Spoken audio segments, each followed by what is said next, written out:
Can you tell us a story about where the stakes of this business became more personal for you?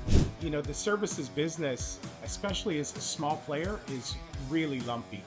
So you sold ADXtudio, you sold Adoxio also, you sold to Wow. Microsoft, you sold to KPMG. What did you learn about how big tech and big consulting view value in the partner space? What happens when a channel consulting partner goes all in on becoming an ISV, all while being a publicly traded company? Today's guest, Grant McLarnon, has done just that. He's built and sold companies to Microsoft and KPMG, and now as the CRO of Sylogist, he's leading a bold shift from services to software in some of the most underserved markets in tech. If you've ever wrestled with pipeline, partner motion, or how to actually scale inside a big tech ecosystem, this conversation is for you. Before we jump in, you know the focus of this show is growing businesses in large tech ecosystems. And one problem I've seen over and over again is that tech partners are all fighting over the same customers, usually those who have signaled a platform purchase or upgrade. This is where the competition is most fierce. And if you only focus here, your win rates will be low and you'll be leaving money on the table. There's an entire buying life cycle that companies go through, and most tech partners are missing out on the opportunity to capture new customers and add value at all the other stages of this cycle. At Profit Automation, we offer a free strategy session where we teach you about this buying life cycle and give you concrete tactics specific to your situation for getting new customers who are in the less competitive stages of the life cycle. The link is in the show notes. Sign up now before you forget. Well, Grant, it's great to have you on the show today. Welcome to the Growth and Influence podcast. Hey, thanks for having me, Andrew. It's been great to reconnect with you, and it's an honor to be here. Thanks for having me and asking me to come on. Yeah, absolutely. You mentioned reconnecting. We worked together on a big deal. I won't say the name of the customer because it's probably confidential or something, but it was a big, big customer. Yeah. We worked together on that. I don't know. When was that? Over Oh, 10 years ago. probably about 10 years ago, I'm guessing. Yeah. Yeah. And it's sort of Yeah. funny, the number of people, I was just at a BizApps conference hosted by the Dynamics Communities guys. And it's just so funny, the number of people that you get to interact with, that you sort of see as friends, but time and distance doesn't really matter. People I see once a year, once every 3, or haven't seen for 5 years, and you pick up like, you haven't missed each other. It's great. Yeah. Yeah. Totally. That's so fun. Yeah. Yeah. That's how I felt with you when we got on the phone to That's, get ready for this call. thank you. So Thank you. we had that experience before in the trenches where frankly we got our butts kicked. Yeah. Yeah, we did. We did. Our team won, but it was one of those, the deal was so big that you and I were both firewalled. I worked at Microsoft, you worked at ADXtudio, and we were firewalled, like meaning we could only work with one partner, but Microsoft and ADXtudio had multiple partners in the mix trying to help them win the deal. Yeah. In And the end, we did win the we won. deal. Um, We won the deal. it was just which partner we were going to win with. Yes. Yeah. Yeah. And it wasn't the one that you and I were working with. No, it wasn't. Kind of by design, though, wasn't it? Yeah. I think in the end of the day, it worked out exactly how it was supposed to. Yeah, right. Right. Yeah. Well, speaking about the personal side of the business and the experience we have doing business in the channel, you and I both come from the Microsoft channel. This show is for anybody working in any channel. I'm sure that they feel the same way, whether it's the Oracle channel or NetSuite or SAP or any Salesforce, any other big channels out there. Yeah. Let's talk about something more personal. Sure. You told me about the sense of responsibility that you had at ADXtudio, watching young employees grow up, start families, buy homes. ADXtudio was an ISV operating in the Microsoft ecosystem. You did portals for Dynamics CRM. You were like the dominant portal player, and Microsoft ended up buying it. When you were building that company, you really had this relationship with your employees. You talked about how much you cared about them and what you saw it was doing for their lives. Can you tell us a story about a moment where the stakes of this business became more personal for you? Sure. And I mean that journey from ADXtudio, I was a smaller partner in that business, and of course we sold that, like you said, to Microsoft, and then formed another business where I took over as CEO, which was Adoxio. So there was a lot of transition in there, and a lot of our staff came over. But you know, Yeah, for me, it's always about people and the impact that we have on people, whether those people are employees or partners or customers, right? I believe that our objective in all of this is to make people um, better and to somehow change the trajectory of people's lives. And that's why Syllogist resonates so well with me. And we can get into that later probably. But well, Yeah. But it was about community. It's like at Sylogist, community, it's about building the communities people live in for you. 100%, 100%.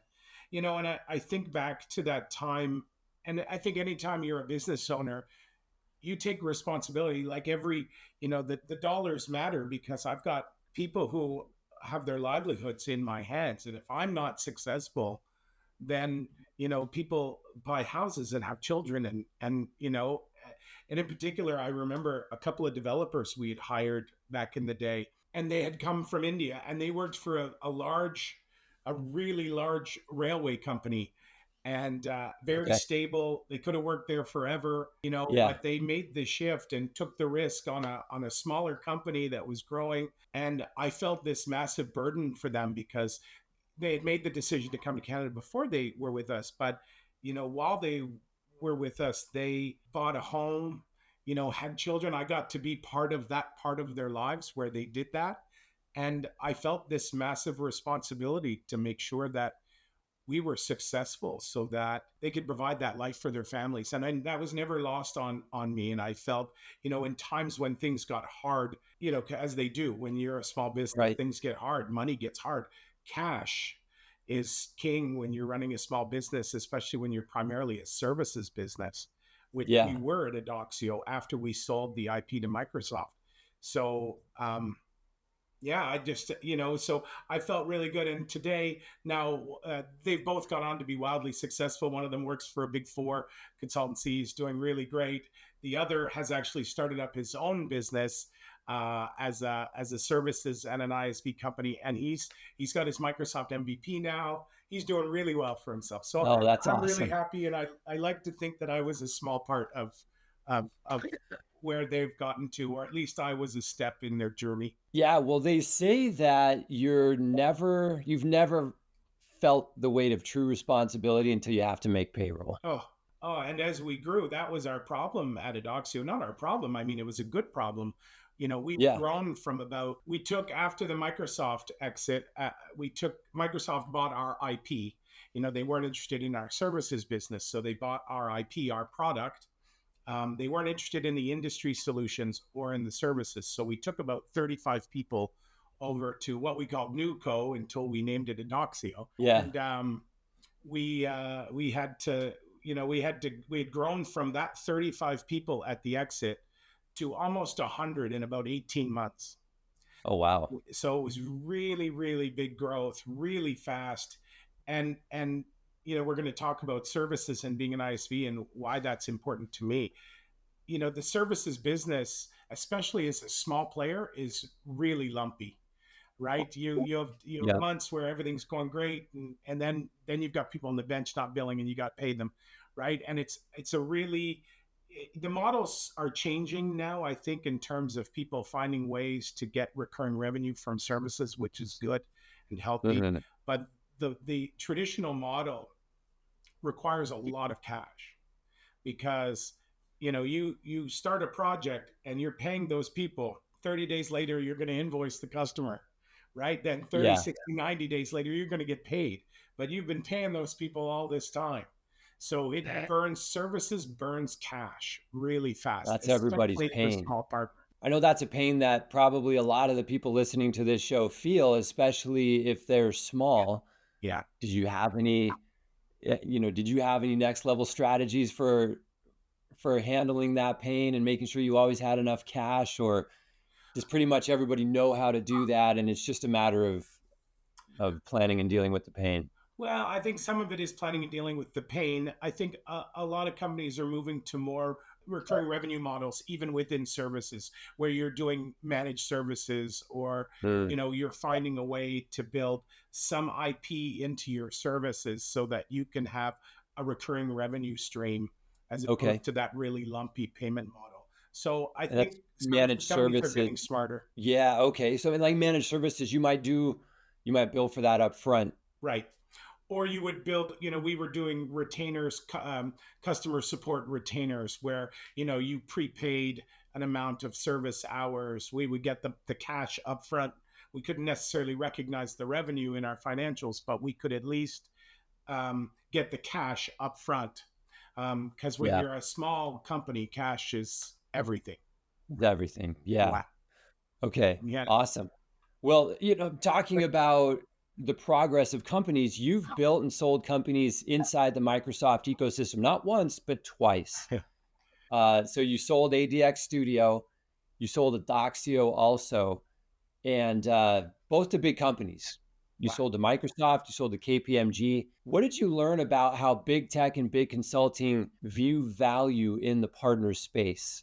Because you were a small company, and you had these big companies kind of courting you and eventually acquiring you. I'm curious, did you go after them or did they come after you? And I'd love to hear the story about that. And what did you learn about the way that those companies see value in the partner channel? Two very different perspectives there, and my engagement was entirely different in both of those. Again, I was a much smaller player in the partnership at ADXtudio. I think I had a lot to do with the success we had that led to the acquisition, but in terms of the negotiations and those things, I think at ADXtudio we were always. It was very different. The tech market was very different then. The white spaces were very big, right? There were lots of holes you could fill. There wasn't a web Yeah. portal for Microsoft CRM at the time. So we were able to fill that space. There wasn't a marketing automation. Um, so there were other companies that were able to fill those spaces, or CPQ and all these other things. There were these big white spaces. Those don't exist the same way that they did then, because Yeah. everybody's gone in to fill those spaces. Space And filled. so we were able to build IP in that market. And I think, to be really honest, I think a sale to Microsoft was always in the cards for ADXtudio. I think Okay. most people knew that, they expected it. I think when it happened, it was like, oh yeah, of course they sold to Microsoft. Yeah. I think it was always in the cards. And I think that's a testament to, I think, the vision that the guys that I worked with, the partners that were there before me, because I joined after they did, I think they had a really smart vision around the Good. product and about that white space that I think led to that Yeah. acquisition. But the value, like I said, Microsoft was only interested in the IP. They weren't interested in Yeah. the Right. software company. That's what they were Right. interested in, which was completely different on the Adoxio side. Before we go there, Grant, I just want to mention that this is a you're kind of the ISV guy, right? Like you were at ADXtudio, ISV, Adoxio was a services company. You were successful building that and selling it. You're now at Sylogist and you're transitioning from services to ISV. So like the both the services and the ISV are really an integral part of your experience and what you've done, but it seems like you kind of gravitate a little bit more in the ISV direction. Is that true? Yeah, well, and even at Adoxio, we were doing the same thing again to overcome that cache. And I've always believed that the real value was in the IP. Yeah. So we were pivoting as well at Adoxio, just not fast enough. Um, Okay. we were pivoting to IP as well. We were building out, we had a 311 system that you're very familiar with. We had a Yep. 311 solution, again, that Microsoft didn't acquire in the acquisition. So we were selling that. We had a solution for membership based regulators. So we were pivoting there as well. So much of the pivot that we're doing at Sylogist, we were doing that at Adoxio on a smaller scale. But I think that's where the value is. And Okay. when KPMG came along, they were interested in our services business. They were interested in becoming a bigger player in Microsoft generally. So they wanted to acquire the people. Um, and at the time they had an interest in the IP, but then that sort of waned as leadership at KPMG changed. I think KPMG realized they're not a product company, and Yeah. and it's no disrespect for them, great people there. and they would be the first to tell you, that's just not their business. They're a professional services firm that sells services. Right. As a matter of fact, if they have IP, it's usually going to undercut the billing that they would rather do. Yeah, I mean, I think those models are going to change. Yeah, I think so too, I because it doesn't really work for the customer that well, but Well, and I think AI is going to change that game in a big way, yep. right? What services Yeah. looks like is going to change. Yeah. As a matter of fact, I just heard recently that was it all of the big four? Some of them are no longer hiring junior consultants, period. Oh yeah, Like that's they've stopped their college hire program, oh wow, yeah, that's which an is issue. insane. Yeah, Right, because that's like their whole business, right? it is. Well, and that But that leverage model, and that was always the yeah, challenge at KPMG for me, right? Was being able to load projects in a way that we could leverage, um, the junior folks and the senior folks, because the rates are really high, and you had to offset the high rates of your managers, your senior yep. consultants with lower cost junior consultants. Yeah. Yeah. Yeah, absolutely. Okay, so you took ADXtudio, sold that to Microsoft, went to Adoxio, sold that to KPMG. Anything else you want to tell us about that experience? I know I interrupted you before you really got into No. the Adoxio part. Well, you asked if I went looking for if it came to us. With the Yeah. Microsoft deal, Microsoft came to us. With the Okay. Adoxio deal, I actually hired a broker, and I was looking for investors at the time. I was looking for, we needed cash. So I was looking for someone who could inject cash. And there was a lot of play at the time of, and still is, private equity guys that wanted to find a platform company that they could build and do more acquisitions. We're seeing a lot of that today. Um, so that was the idea. But then KPMG came with an offer that I just felt was compelling. I felt it was really compelling for our team. I think a lot of lessons learned there, but I thought this would be a great opportunity for our staff to cross train into different technologies.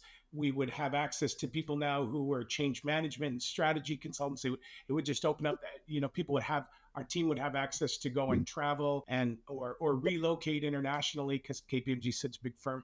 I just thought Yeah.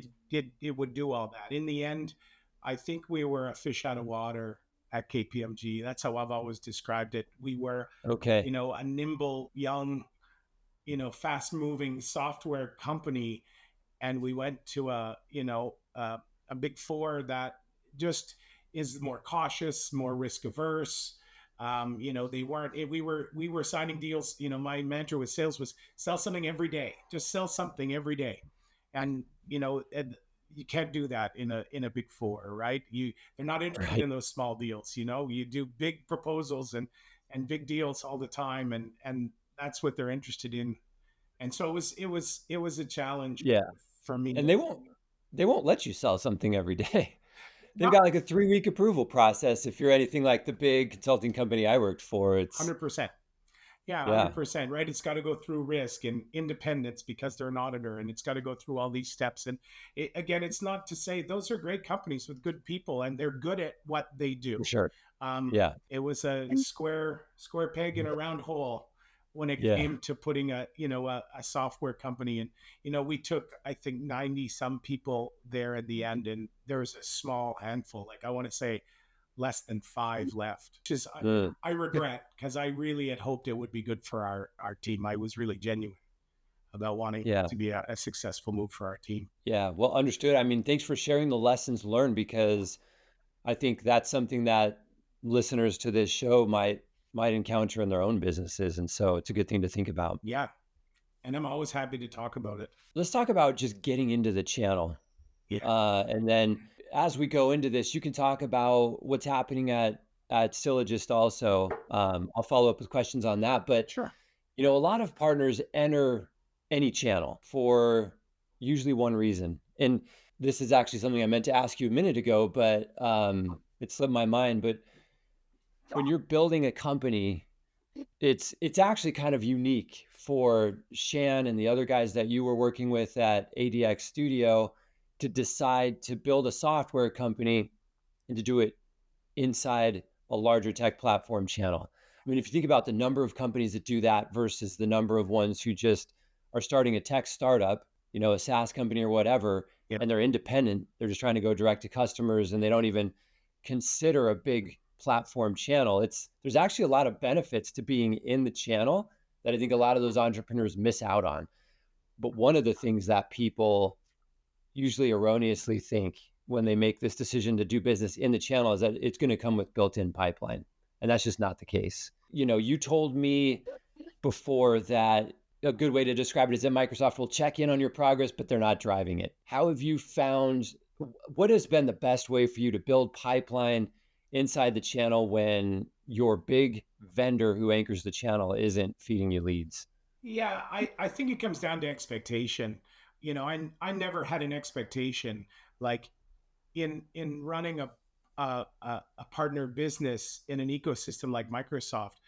I always took the stance, and I would be really open with Microsoft. I would say, look, I don't need you. And I probably had this conversation with you in the day, right? I don't need you. I want you. But Yeah, if we're gonna run this business and be in this channel, I've got to be able to sell and be successful on my own, right? And stand on my own merits. It would be great if I could get in a position where you're gonna feed me things, and it does happen. You do get fed things, and you will get leads. The truth is, if you're successful selling, it's very subjective at Microsoft, and maybe that's going to change in the new AI world. But it's yeah, very subjective, right? Because you have sellers in the Microsoft channel, and they will attach themselves to the partners they know will be successful. Those sellers are highly motivated and driven by their comp plan. You know that at that's Microsoft, right. comp plan is everything. So if I Yep, can help you hit what you need, and you've got to be quite savvy about it as a partner. Make sure you understand the comp plan, that the reps, make sure you're having the right conversations with the right Microsoft guys, because you're going to talk to some. If I'm selling Dynamics and I'm talking to an Azure specialist, he's not going to care about what I'm selling. And I don't mean that in a bad way, but the truth is, I'm not hitting his number. He doesn't want to waste his time, and he shouldn't waste his time talking about that's right. Dynamics with me. So Coin operated was the term we used to use. super coin operated, and it's exactly what you like, and it's how I want my salespeople to be. Spend the time Yeah, working on the things that are driving strategically what I want you to drive. I think partners need to be savvy about that, and the sellers will bring in the people that will help them hit fill their comp buckets. And so that's always been my view of yeah, it. And the truth is, and it's really interesting when you meet partners coming into the Microsoft channel, and I've met a few, and they get all excited when they meet somebody senior at Microsoft. I was like, that's the last person you need to talk about. The further up the chain you go in Microsoft, the less useful they are for you, right? That you can talk to a CVP at Microsoft or a VP of whatever at Microsoft. That's not the person that's going to bring you into an account. You need that's to be right. talking to the account executive on the ground, or the solution specialist, or the technical specialist who's in talking to the customer every day. That's the person that can bring you into the account. So yeah, that's all. I always share that with everybody I talk to in the Microsoft channel. Stay low. Sure, it's great to have that connection up here, but it's not going to do much for you. Yeah, that's 100% true. Now, when you're talking about this being a little bit of a virtuous cycle, right? If you learn to start doing well, then they're going to pay attention to you, then they'll give you more leads. It's definitely true. I mean, I saw both when I was at Avanade and when I was at Microsoft, I saw it from both sides, Yeah, but the most successful partners are the ones who get the most attention, and not the ones who are least successful who need the leads. yeah. But what does that mean for driving your own leads? Like how do you do that? Is it just traditional sales that, lead generation, demand generation through marketing? What are the tactics that you found work best? Yeah, I think you have to work all of it, right? You have to work your network. You have to work. I think partnership is everything. We were wildly successful at Adoxio because we were very partner friendly. So we were all about, we knew that there were big guys, and this is still the case. Um, they don't have enough resources. They don't have the right kinds of resources. They need Mm, to augment their teams. That move you talked about, how they're not hiring junior people. They're still going to need. They haven't really realized all the benefits yet of AI to completely right. remove that need. There's going to be a need to augment those teams. So we worked with Avanade, we worked with all the big guys, Deloitte. We did a lot of work for Deloitte at the time. We did work for Microsoft services. So we would partner, and we could do augmentation for them. What that gave us was we could still use that customer as a qual. So we get the qual and often of a big name customer that they were working with that would allow us to continue to market in that space. So we were able Yeah. to to use that to leapfrog into new deals. Yeah. Oh, that's a good strategy and tactic. So when I was working with you, you guys were a great partner. I mean, I don't know why. I can't tell you why. So maybe you can tell me why. But I just remember working with you. It was a great experience. I know the Microsoft team liked you. You and I partnered up really well, Yep. which is why we're still friends today. But what did you do to be a great partner to these larger services firms that could bring you on? I mean, I might turn that back on you. What was it about us that you felt, that made you felt that way? I know that. So that was the first time I had met you. Yeah. I knew who Shan MacArthur was before, who Yeah. was your founder. Yeah. And he was just everywhere Yeah. in the channel. I mean, he was very involved. I think he did a lot of the evangelism that Microsoft likes. Yeah. So he was out there talking about the product, Microsoft Dynamics CRM. Yeah. Um, I can't remember exactly what he did. He had a blog, but he was at every event. Um, He was a he was, really he early was, Microsoft MVP. Like in yep, that, there's a lot more of them today than there used to be, but he was yeah, exceptionally special to be a Microsoft MVP. It still is. Um, yeah, but yeah, I think evangelism, that term you used there, I think was an important part. He was just a great evangelist for Microsoft, for us. And so, that helped build reputation. And I think that was part of it. We built a good reputation. it When you is. say what made us a good partner, we had a good reputation, and we had a good reputation because we added value. We had good customers, good references. Our Yeah, products were solid. That was really what did it, and we worked well with others. We enjoyed working with others, which isn't always easy, right? Especially when you work with the big partners, as you know. Um, yeah, it's not easy because it's really easy for that big partner when they make a mistake or their project management isn't solid for them to throw you under the bus, right, and blame the little guy. That yeah. happened a lot. That happened a lot. Happened with some partners more than others. Um, Yeah, because you guys had the Microsoft relationship, and we've talked. You just shared, and I shared, I guess, some of the tactics that would make you a good partner there.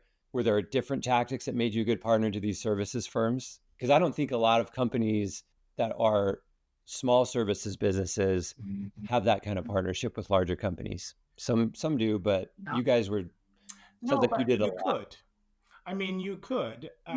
There's nothing that, again, I think you just have to work your network. And if and when you're a small partner, you're relying more on your personal brand than your corporate brand in a lot of ways, right? Like Yeah, we were small and you knew who Shan was, right? You probably yeah, knew Shan better than you knew ADX at the time.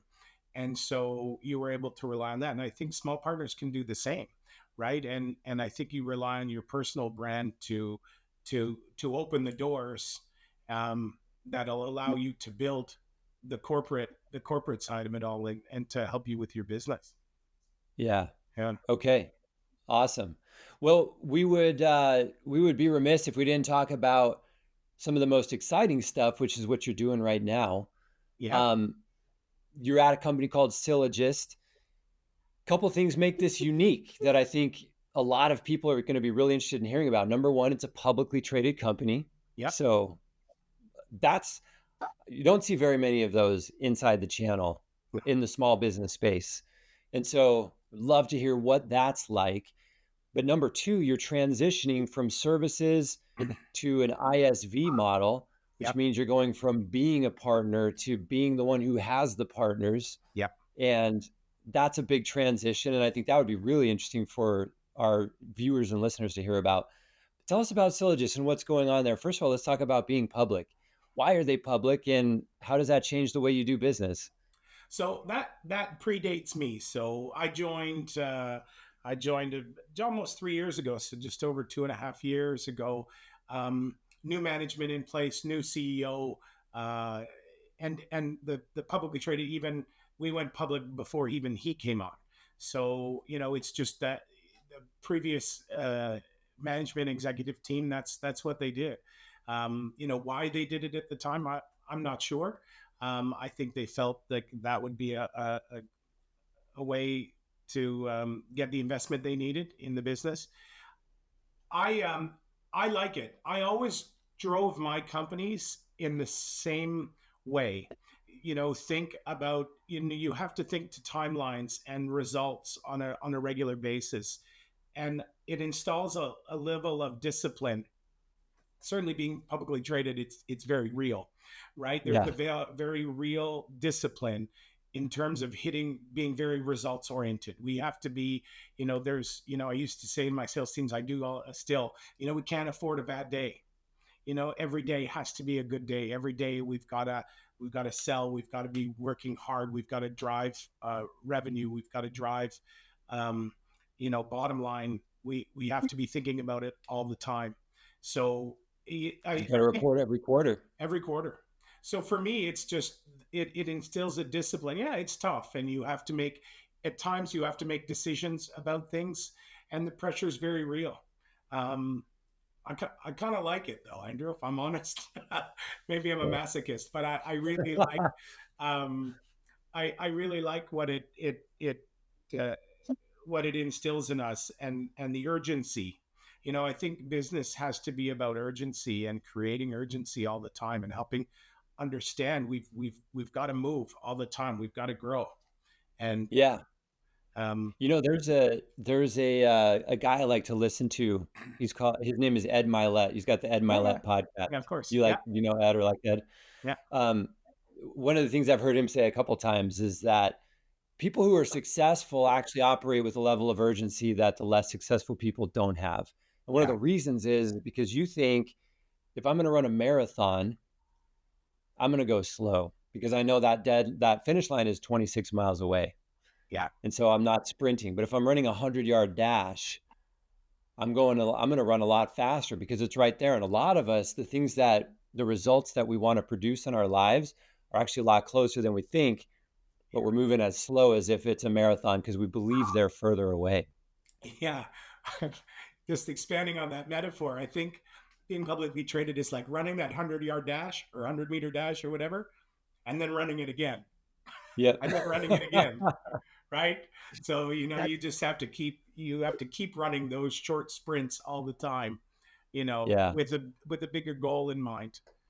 Yeah. Yeah, Now, often that quarterly results focus we all know that that can actually also be detrimental for certain reasons. If you're making short-term decisions because end of the quarter's next week, we got to close this deal and you're going to close it in a suboptimal way to hit the number. Do you deal with that? And if so, how do you think about that? And how do you make sure that it doesn't hurt you too much? no, I don't think we see it that way. I don't see it that way. I don't think we close suboptimal deals. Okay. As a result of it, obviously the pressure to get that deal closed. But I mean, we've missed deals in the quarter. We've had to pull it over because, contractually we weren't there. We're not going to make a bad decision. In fact, I think the fact that we do have that discipline means that we we can't close suboptimal deals. Yeah. And we have a different level of audit scrutiny as well, right? So it can't be. Again, I like the enforcement of um, the discipline that we just can't do that. Okay. Yeah. Awesome. Um, Tell us about the switch to ISV. You've talked about the reasons for that. I'm guessing a lot of those reasons are similar to what you've talked about already. The cash flow model, and the ways that the business runs when you have recurring revenue versus only lumpy services revenue. But tell us about the thinking behind switching from services to software and what that's like. I mean, at the end of the day, it's a hyperscale model, right? The movement to become really partner um, driven is it allows us to scale at a level that we wouldn't be able to alone. So Right. it allows us to scale our marketing, scale our sales, scale delivery, scale support. We would never, we have big ambitions to be successful in the markets we're in, and we're not going to reach the goals we've set without that ability to scale. And so, and we see it. So in the parts of our business, in the product lines today, where we are more partner driven, um, our pipeline is exponentially bigger. So we're able to drive really big pipeline where we engage partners because we now have partners bringing us deals. We don't have to do all of the marketing or all of the business development. We're increasing um, really quickly partners bringing us into deals because we're driving. I met with a partner the other day and he said, listen, 35% of my entire pipeline is you guys. So there's a burden that goes with that, and there's a responsibility we have to get it right for that partner. But I mean, I've now made his whole company an arm of our sales function. So that's really the impetus to it all.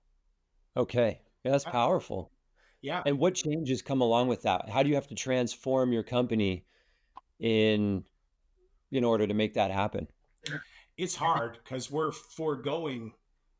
There's revenue that we will forego. There's services revenue that we're going, and we will shift what has been our services team to become really a partner enablement team. So Mm, our job now is to get our partners to self-sufficiency on our products. We have all this experience implementing our products. We now get to knowledge transfer that to our partners. So our partners um, get the benefit of our experience. We're there to have their back if things go sideways or whatever, but we need to yeah. get them to self-sufficiency. So it's forgoing short-term revenue and cash flow that you would get from the services revenue Yeah.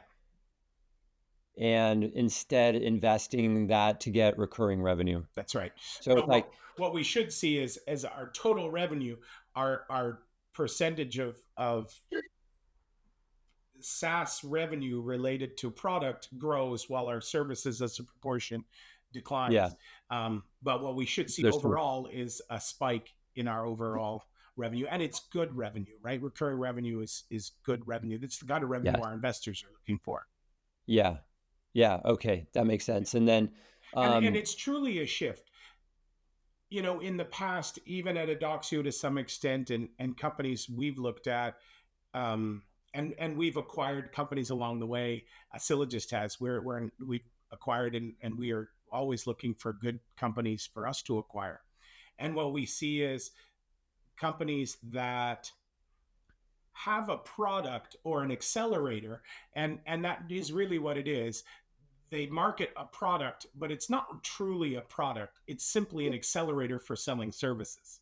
it's a Right. code base with a bunch of loose ends in it. That's right. And I can demonstrate some capability or market the fact that I can get you live more quickly because I've got this product or accelerator, but I'm going to sell you $1 million in services along with it, right?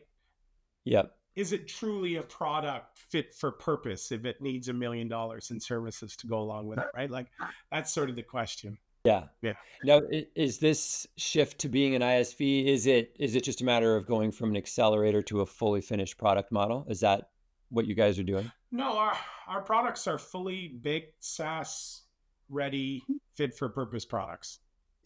Did they come from the accelerator though? When you started and you were back in the world when you were all services, was it like we have these accelerators, let's turn them into products?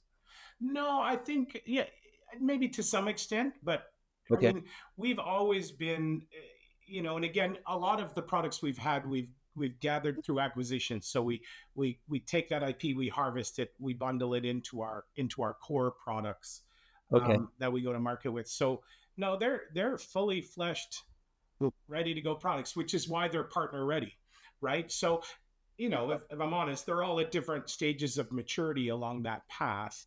Yeah. Like our government ERP product is good to go. It's ready. So, go get it. Our not for profit ERP solution, good to go.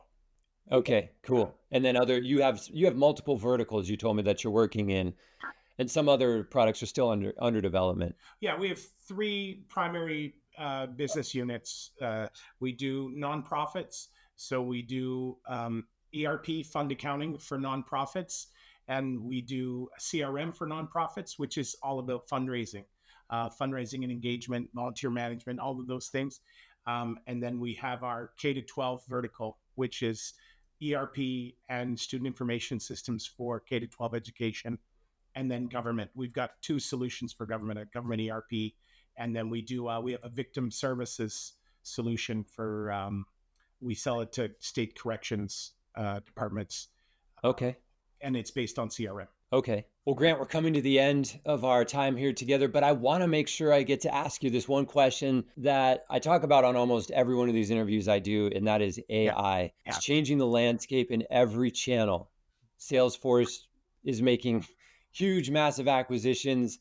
A lot of people say to try to save its business because they can see if they don't pivot that Salesforce might not exist in 10 years based on what AI is doing.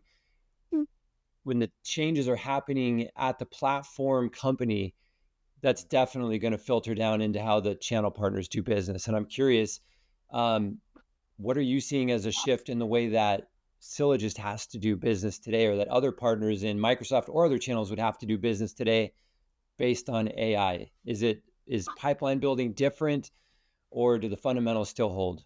I think the fundamentals still hold. In an AI world, we still have to have, we still have to add value. We have to build trust. We have to know our markets. That still holds. I think AI will change the pace at which things will happen. I think those more progressive industries, we don't necessarily work in progressive industries with nonprofits and government, but progressive industries are going to realize, and those who target those industries are going to move much more quickly. But I think the game is going to change entirely. And I think for services partners, it's really going to change.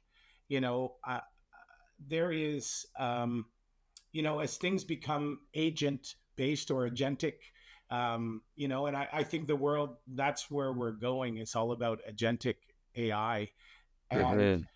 agents doing things. The platforms and the applications in the background might never be seen, and you're just interacting with an agent, not the actual applications that sit in the back. And I think services are going to change wildly. You know, I mean, you could end up seeing ghost partners that actually don't have, or have a, you said, even the big guys are getting rid of the junior step because you don't need them. You know, implementation will at some point be wholly automated through AI, right? And so that's going to change everything Yeah. in terms of the services model. And really, does that come back to the IP companies, the product companies, to build that in now into our products, right? So we now have an agent. You say you're moving from, a Sage system to Microsoft Dynamics. Oh, I have an agent that does that, and then that agent does all the data conversion for us. It takes some inputs and does the configuration, and it does all the work for us, right? Like, Yeah. we're moving to that world, and that's going to change the services model on its head. Because it's fee cannibalization, right? Yeah, It's your billing rate. The hours that you bill at a certain rate, a lot of those are going to go away. We've seen that just with software in general. yeah, When you take something like an accelerator, like we just talked about, yeah. that takes away service hours, and AI is going to do that in a massive way. And so the big question is, what's next? How does a services company survive in that world? Well, and how do you monetize it, Yeah. right? How do you monetize that? You've lost all this money and implement, what were implementation fees, or, you know, third party products, all that kind of stuff. And now, how do you monetize the agents that are you're actually selling? I think that's going to change really radically. Yeah, it So doesn't make sense to bill an agent by the hour, right? I mean, it's yeah, not everybody becomes a service or a product company if you're selling AI driven services, because it's not an hourly rate anymore. well, and so yeah, so how do the models for those big guys really change? Going back to coming full circle now, back to the KPMGs and the others, right? Like, how does that change their models entirely? I think there's going to be a lot of questions about that, and I think the move to drive agents is really big right now. So I think what's happening right now is and I was at a conference and they talked a little bit about this, and I've thought a lot about it since. In the mobile phone world, the winners were those that had the best ecosystem, those that had all the apps on their, Apple and Android won that fight. Microsoft lost, Nokia lost, like all these other guys who were players, BlackBerry, they all lost because they didn't build an app ecosystem. And I Yeah. think the winner in AI is going to be those that build an agent ecosystem. So the one with the most agents wins. And I think that's going to be something that's going to play out here really quickly because the scale of it is and the pace of it is not like anything. It's not going to be as slow grow as mobile phones and even the internet was. This is going to happen like it's going to be determined in the next 6 to 12 months. Who the you say Salesforce is doing it just to be relevant. Um, that's really real because if they don't, they won't be. And it's Yeah. going to 6 to 12 months is probably the time when the world's going to determine who the AI players are, just like they did for mobile. It's crazy. Like, do you know anybody who's not building an agent?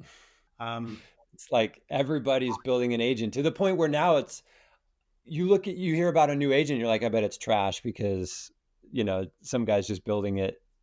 He built it in 2 hours or yeah, something, and they're selling it as an agent, right? It's it's oversaturated, and it's been such a short period of time now. A bunch of it's junk, but a bunch of it is not, and those are going to stay. But you're right about the scale. There's just yeah. so much scale happening right now. It's like the shortest time period ever. I think the junk is okay, though. I think a Yeah, lot of that experimentation needs to happen. If you look at mobile phones, even if you go to the app store, there's still a lot of junk yeah, there is. in mobile phone app stores. You know, a lot of talk is about being ground zero. We internally get to figure out how to use agents to help us become more efficient. I'm not sure that all of the use cases have yet been flushed out. I think that's Right. where the world is today. I'll go to a lot of conferences and I'll get the demos. You'll see even the Microsoft demos. They're still very very simple. They don't Yeah. always represent the complexity of actual business. So I think the rubber is going to meet the road when we find the ability to really agentize complex business processes. Man. That's when it's going to become really um, really That's where the value is going to be. And I don't. Everybody's still figuring it out. I think, but it's going to come. It seems like what we're missing is the fabric that can connect all the different things we're working with. Because you can have an AI agent that works with you today, like in ChatGPT, Yeah, in I think it's called agent mode yeah. that they just released, right? And it can I've do a only just bunch of started stuff. experimenting with it. It's very cool. Yeah, it is. But it can't go into my applications and do anything for me. No. Or you can have an AI agent inside an application, but it's only inside that one application. I Yeah, think what we're waiting for is the fabric that connects all of this. So I can say to my agent, go into this application and do this, and this application and do this, and then yeah. take it all over here and finish it on this third application and do this, and then report back to me and give me the data. And there's that requires authentication and access and things like that are hard to figure out. But Well, and I think that's the idea with Microsoft and Copilot, right? Because sure. Copilot will live internally, whereas ChatGPT is very public. It's out here. Yep. Um, Copilot is going to be internal. It's going to be inside. It will have access to everything. So you could build a Copilot agent that could go to your ERP system and your CRM system and your provisioning and your Yes. billing system. If you think about like a utility or a telco, it could pull all that and manage an entire workflow. Um, As long as it's in Microsoft, right? It can access Microsoft stuff. it will be able Can to it do other access stuff as others well? as well, right? Okay. Yeah, it'll be able Okay. to access as long as it again it acts as an agent. So it's just impersonating effectively a person going in and doing the same, just doing it much more quickly. Yeah. When you think about the connectivity that we got with something like Zapier, Yeah, that's the key. yeah, When you have that many apps that you can connect in a tool like Zapier. yeah. Not just a technical law. I mean, I'm saying this. Everybody says it. It's not just a technological change that's happening here. This is a fundamental societal change that people have to figure out how to embrace here. And I think as tech people, we got to get in front of it, really Yeah. understand it, and make sure that we're building out the right tools that will help, for me, to help our communities, to help our people who build, and make the world better. I think we want to be able to use AI to do that. Yeah, absolutely. Yeah. Well, Grant, this has been an amazing conversation. Thank you so much for coming here. I know you're busy running the whole go-to-market motion at a publicly traded company. Took an hour of your time. We really appreciate it. Thanks for sharing all your expertise today. It's been really fun, Andrew. Thank you.